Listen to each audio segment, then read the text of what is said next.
Well, breaking right now on Denver 7 News at 8 o'clock on Local 3, a Denver police officer is in the hospital after a shootout with a murder suspect. The latest on the officer's condition and the investigation this morning.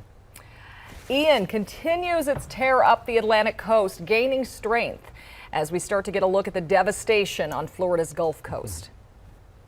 And getting ready for the Raiders, how the Broncos are approaching their division rival this season, despite the Raiders' rough start, which doesn't seem to matter in this matchup. All eyes will be on Las Vegas for the game this weekend. Speaking of which, most sports books have the Broncos favored by a 2-1 margin. So pretty good. Raiders are winless. Broncos still need like a dominating win, though. Something to really prove themselves here. Yeah. So hopefully they get off to a faster start. All right. Well, if you might want to just watch the game at home, inside your living room this weekend.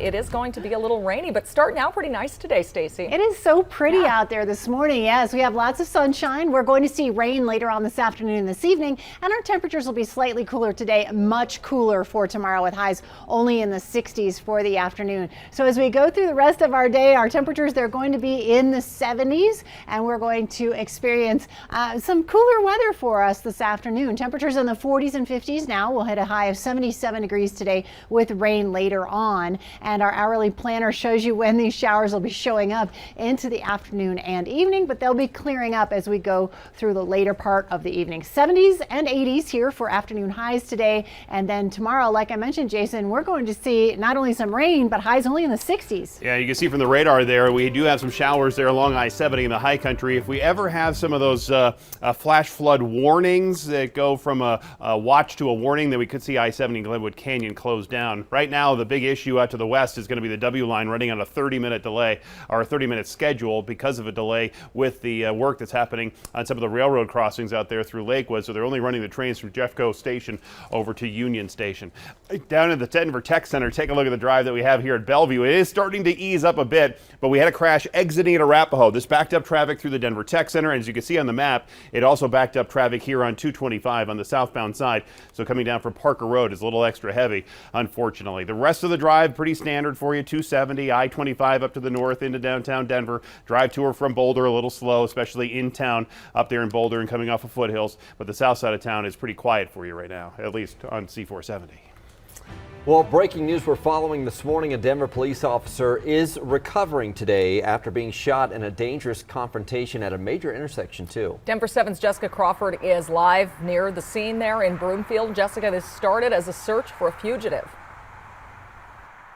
It did start that way, and it ended up with an officer in the hospital and that suspect being killed. So as far as the officer who is in the hospital, they say that he is in stable condition. He's talking with doctors and that he has a good prognosis. This all comes after Denver police officers were in this part of Broomfield around 3 p.m. yesterday searching for a warrant fugitive who was also connected to a murder investigation. They spotted him in a white car heading down Sheridan Boulevard, and the suspect got into a crash with a blue car at the intersection with Midway. So the suspect got out and tried to carjack a third vehicle but was unsuccessful.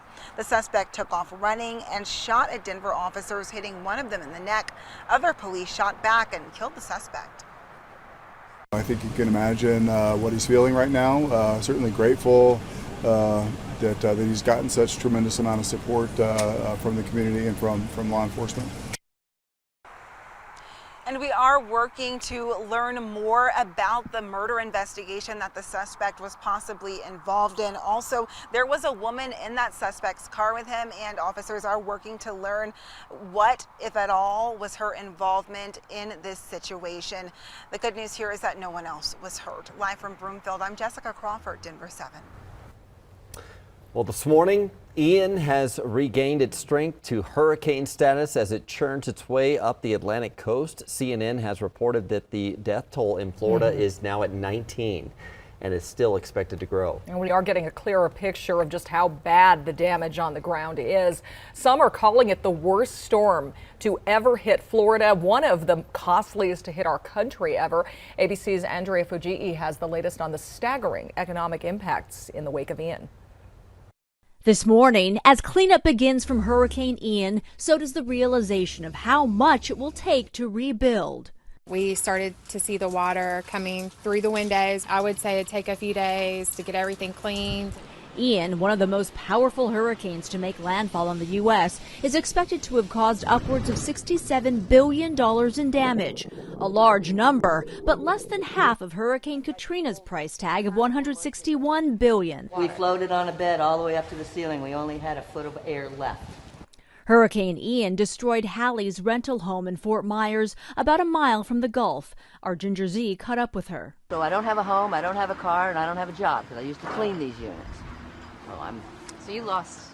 I'm homeless and scared. A recent report found 60% of Florida residents do not have flood insurance, but help is on the way. I approved the governor's most recent request for the expedited major disaster declaration. President Biden promising nearly $38,000 for people who don't have enough home insurance and another $38,000 for lost property. More than 8,700 people already registering for help with FEMA. And it's not just homes and businesses. Florida produces 70% of citrus, like oranges and grapefruit. So depending on the damage to crops, experts warn that fruit and juice prices may rise. Economists do not expect the price of oil and gas to rise, as Florida is not an energy producer. As for insurance costs, Florida homeowners already pay the highest average premiums in the country, and experts expect that number to only go up because of Hurricane Ian. And with so many claims, some insurance companies may not be able to pay all of them out.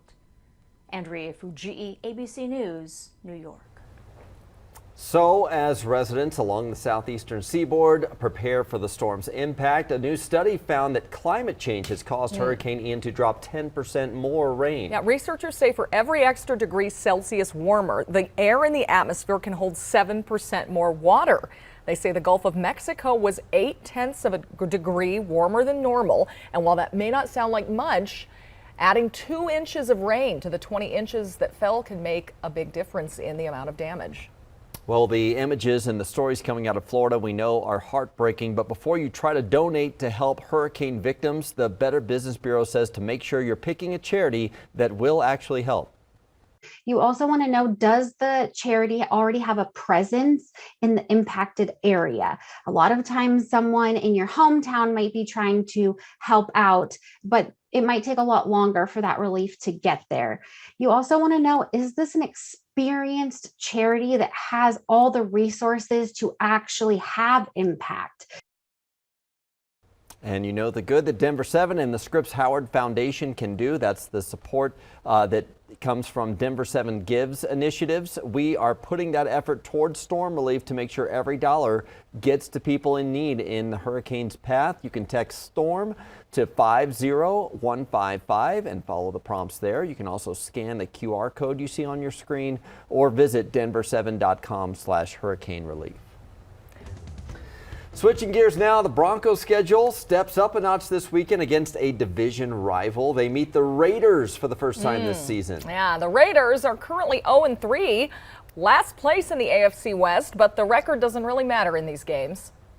Because of the fact that, you know what I mean, we see each other twice a year, it always comes down to like how we play against each other for our like postseason berths and stuff like that. So as an organization, as a team, that we just got to hate them. Our fans are the best in the league, and you know, we're going to go out there and prove that we're still the best defense in the league. Yeah, man, you know, coming in, everybody hated the Raiders, so you just got to hop on that bandwagon. But, you know, as you can see from last year, you know, we really don't like them. They don't like us, so it is what it is, so it's going to be fun. We're already looking ahead to Thursday night football. You can watch the Broncos take on the Colts over on Denver 7 next Thursday. That is the only broadcast station carrying the game. Our coverage starts at 5 p.m. Kickoff is just after 6, and we'll follow that with post-game coverage. ABC's Thursday night premieres of Station 19, Grey's Anatomy, and Alaska Daily will air right here on Local 3 starting at 7 p.m. Thursday. So I'm going to do way more miles than I really need to, but it's got to be an adventure, so that's how it will be. Still ahead, take a trek with a Colorado man looking to bike his way across the globe.